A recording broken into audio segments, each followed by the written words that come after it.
আজকে আমি এই ম্যাগনেটটা এই নোংরা পুকুরে ফেলে দেখবো, কারণ শহরের লোকেরা এরকম করে দিনে হাজার হাজার টাকা ইনকাম করে। তাই ভাবলাম দেখি আমি কত টাকা ইনকাম করতে পারি। গাইস, আমি ভাবতেই পারিনি শেষে এত দামি জিনিস পেয়ে যাব।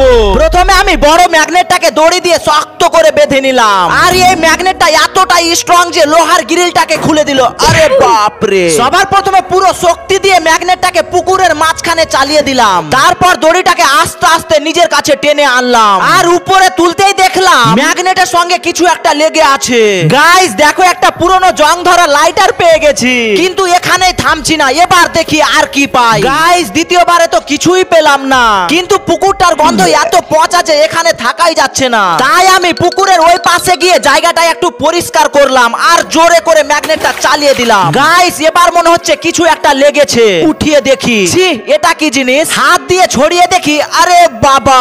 গাইস অনেকগুলো পুরনো কয়েন পেয়ে গেছি, আর দেখো ওখানে কিছু চকচক করছে। এবার এখানে ফেলে দেখি কি পাই। তাই আমি ছাদে উঠে গেলাম, দেওয়ালের উপর চেপে ম্যাগনেটটা চালিয়ে দিলাম। ও ভাই, মনে হচ্ছে বড় কিছু লেগে গেছে। চলো দেখি এবার কি উঠলো। গাইস তোমরা আমার পুরো ভিডিওটা দেখছো কিন্তু লাইক আর সাবস্ক্রাইব করছো না, তাড়াতাড়ি করে দাও, কারণ এবার যা পেয়েছি তুমি বিশ্বাসই করতে পারবে না। গাইস আমি ভাবতেই পারিনি সোনার কানের বালি পেয়ে যাব।